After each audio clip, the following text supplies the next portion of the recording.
The name of that song is titled You Got What I Want from the album titled Hard Times, and it was written and recorded by my special guest today, three-time Grammy nominated artist, Hall of Fame blues legend, John Primer. John, welcome to the Friday Afternoon Music Mix. Oh, Greg, hello. How you doing? How you doing? I I'm terrific. Better since you're on the show today. Uh, It's wonderful. yeah. Your wife was kind enough to contact the station and let us know that you were going to be on a Northwest tour, and I thought we've got to have you in for an interview on my show. And I want to point out that it's almost humbling to the point I can't even know where to start. But I've got a page full of notes, so we'll go from there. Your your background, John, from your humble beginnings—that's an understatement to say humble.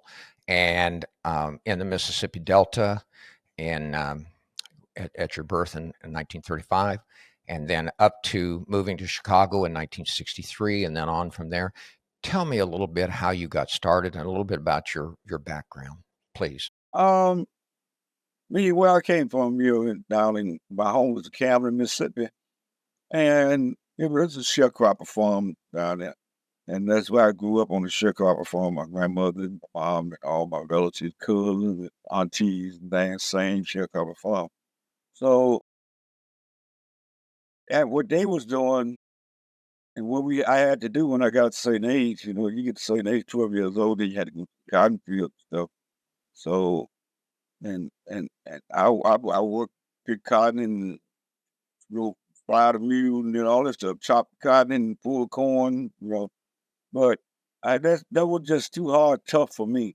Cause I when I was born a little kid, all we wanted is just I was old enough to know what a magazine was. And I would always watch a magazine come from Seals or either Auburn, and they had guitars in there, and I would always get the magazine just for to just lay on the floor and stare at the guitar till my grandmother tell me to get up and go and eat. I just still lay there and she'd take the book away, but I get it back after I finish eating stuff like that.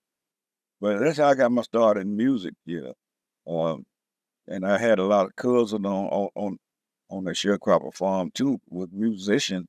Most my cousins, so I mean, it's in the family. All the Primus family, a lot of them play guitar, one played piano and all this.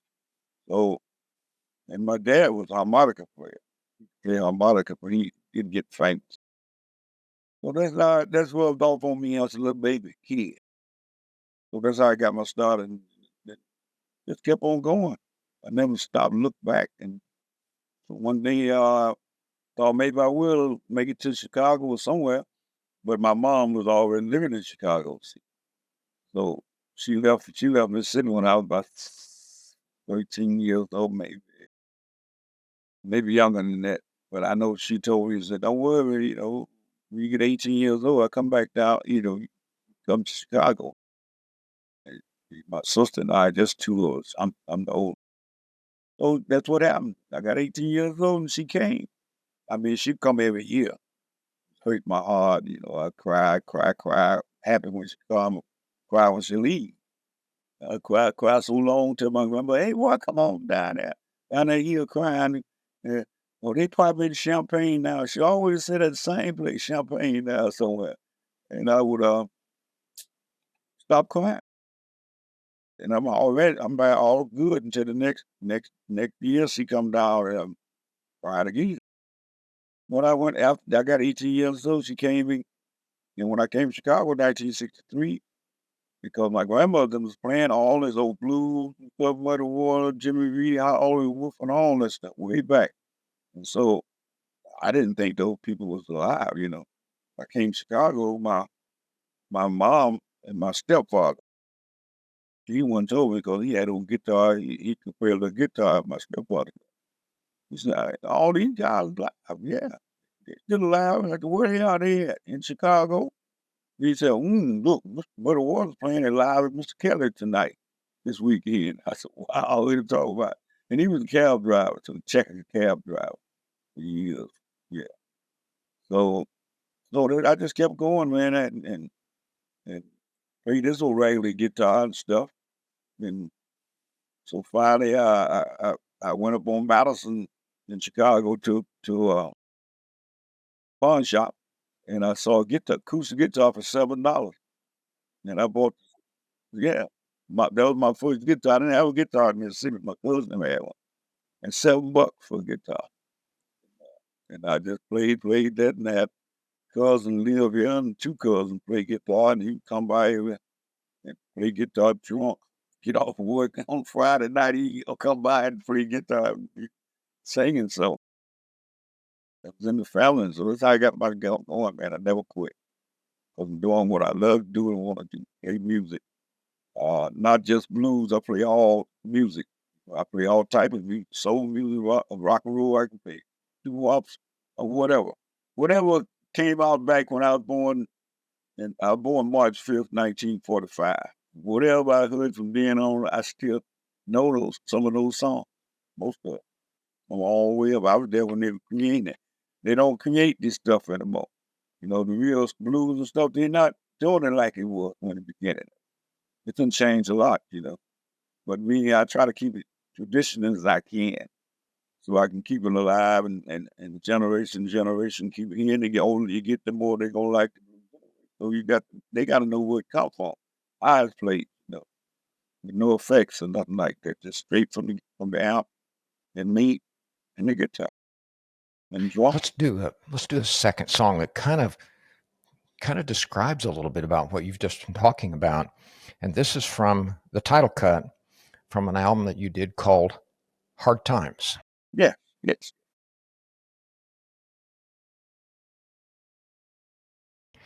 Your big break, it appears, after you were doing Teresa's Lounge 7 nights a week for 7 years, is in 1981 when you joined Muddy Waters Band.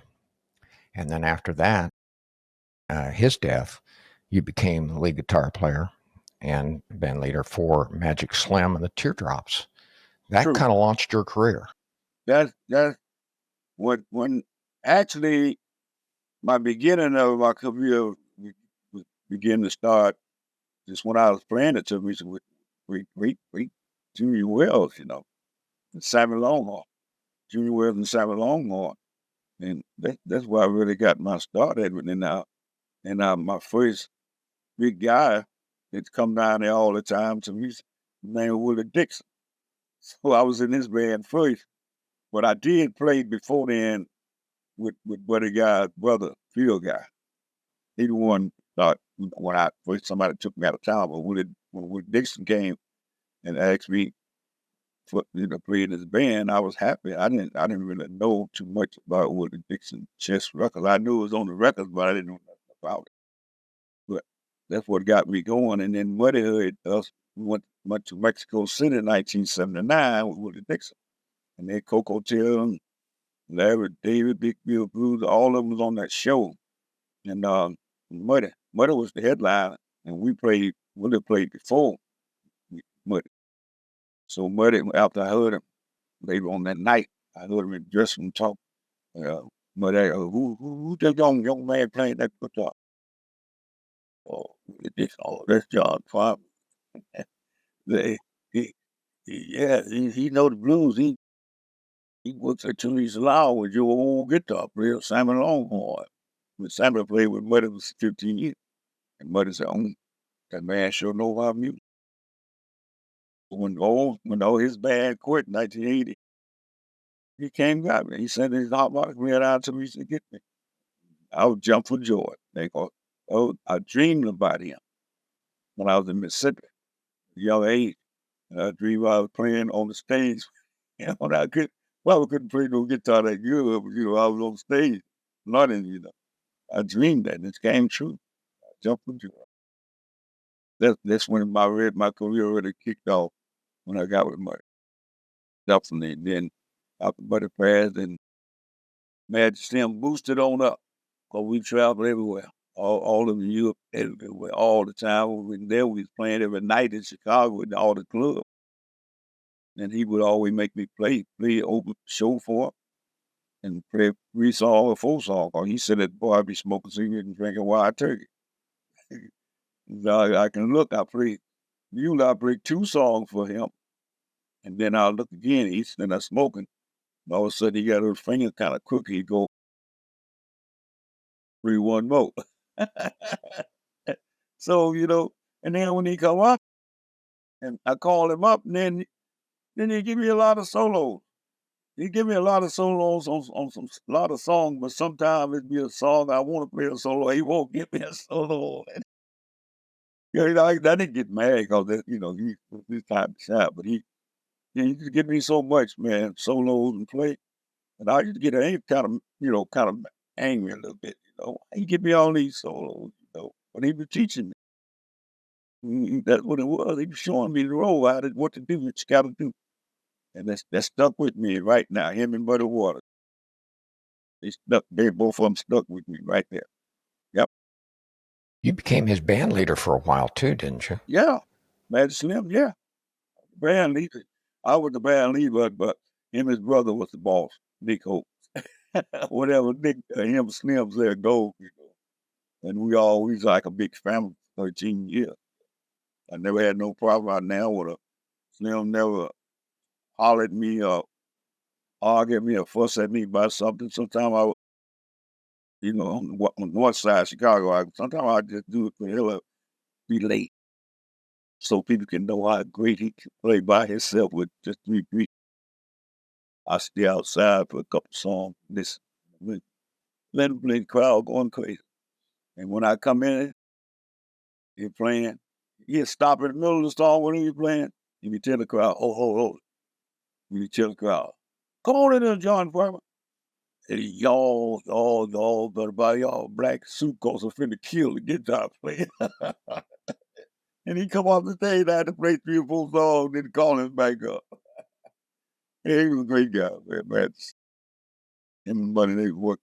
And Willie Dixon, all of them good guys. Jimmy, never had no problem because I always did my job, and I wasn't the kind that go in there and play and got to drink and get drunk because I never drink and smoke cigarettes, nothing like that. I was always sober.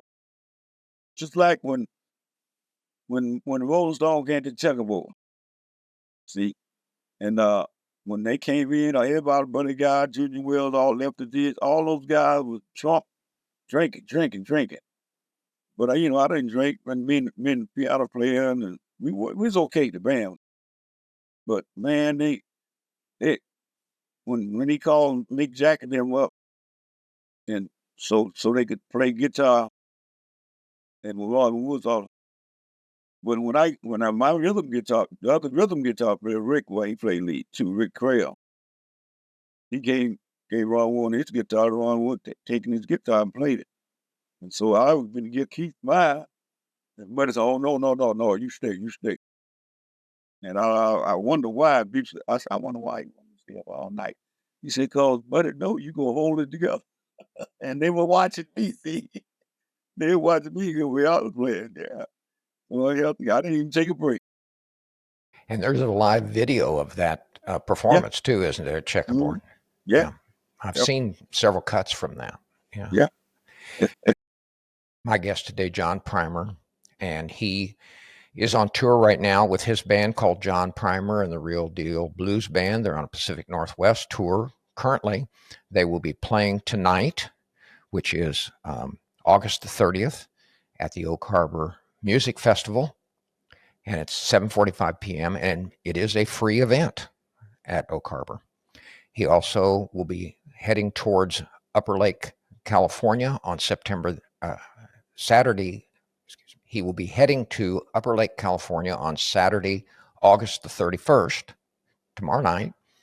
And then on September 5th and 6th, he'll be doing 2 nights at the Westgate Las Vegas Resort and Casino in Las Vegas, Nevada. I want to point out, too, that you were here on the 26th at the historic Lincoln Theater in downtown Mount Vernon, Washington.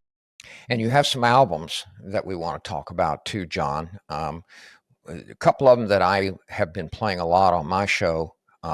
One is, of course, the Teardrops from Magic Slim that you did, which was live at Rose's Lounge. And then the second one is one that I dearly love called Crawling King Snake that you did with Phoenix harmonica blues player and owner of the Rhythm Room there, Bob Cortore. Both of those are great albums, and they came out in the latter part of 2023.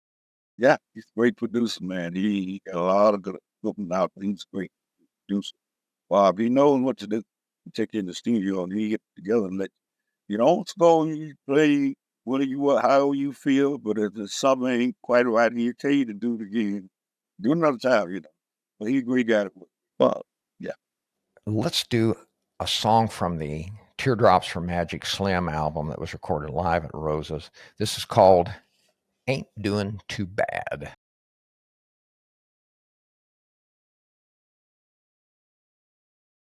You've collaborated with some incredible artists, Johnny Winter, Derek Trucks, Buddy Guy, the Rolling Stones, Gary Clark Jr. The list goes on and on and on. On and on and on. Right. So many people I met and great guys. All know them. I enjoy meeting them, you know. When you meet people like that, that gives you hope. Hey, one day you'll be like these guys. These guys famous, you know, like the sea. You got to be where you got to be. You got to be carry yourself. You got to always you can't be stuck up to with your audience. See me, I don't like I go out I like to go out in the crowd when I'm playing or something.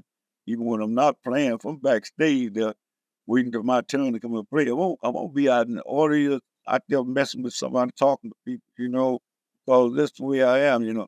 Um, uh, I don't care how big I get or what big a star I get. I'm not gonna change my way. I'm not gonna change playing with my audience. Those are people that makes you. So you got to be. I don't need no security. I don't need no security. Follow me up and figure where I go out.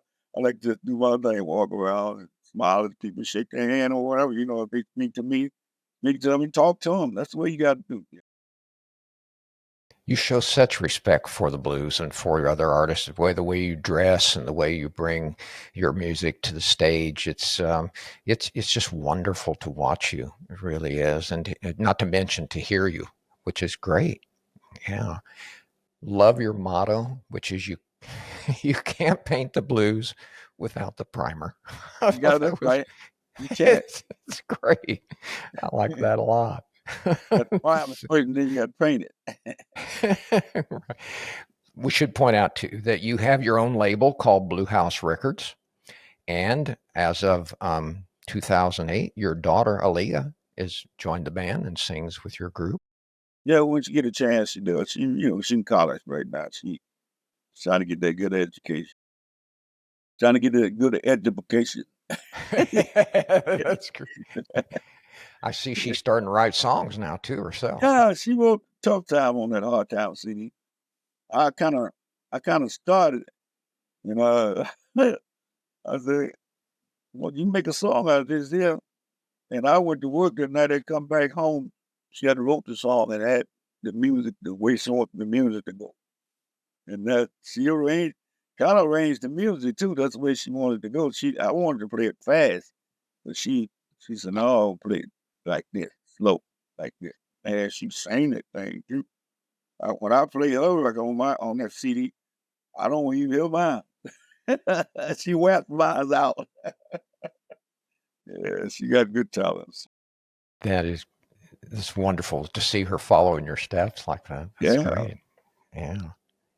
I want to mention that you have three albums that have come out just in the last year, two in 2023, which one is the Crawling King Snake album. The other one is Teardrops from Magic Slim. And then, of course, you've got a third one that you put together called Slow Blues, which features Magic Slim. That's a double album on that. Is that music that you've recorded together? Yeah, like overseas when Wolf Records, from Wolf Records, yeah. They, I always did that with Matt when I was with Matt Slim, open up the show and play. But that's some of the stuff on there, slow blues that I play slow stuff, play it, and then Matt Slim, he just want to make a slow record that no one ever made a complete slow CD. So it came up with that idea. He asked Lisa, and we said, yeah, that's cool. He came up with the idea, but we just agreed. And it turns out good. Everybody loved it. Yeah. Both blue. Yeah. My special guest today is John Primer of John Primer and the Real Deal Blues Band. He is a three-time Grammy-nominated artist. He's also elected into the Blues Hall of Fame. He is over Time 90. Cheap Award. Pardon me? Lifetime Achievement Award, too. Blues Blast. Yeah. Didn't know that. Wow. Yeah. Yes. Um, and you have over 100 albums that you have collaborated on, or 17 of your own that you've recorded and counting along with your band. You are on a Pacific Northwest tour right now. Tonight, which is Friday, August the 30th, you will be performing at the Oak Harbor Music Festival at 7:45 p.m., and that is indeed a free event. Then on from there to Upper Lake, California, and then to Las Vegas on the September the 5th and 6th. John, it's been an absolute pleasure to have you on the show today. Thank you so much for joining me. Oh, hey, Greg, it's a pleasure talking to you, man. You got so many good questions. You don't just as easy. Well, thank you for that. I appreciate that very much. Let's let's go out with a song that I dearly love. This is from the album that you recorded with um, harmonica player Bob Corritore, and this is the title cut of that terrific album. It is called "Crawlin' King Snake."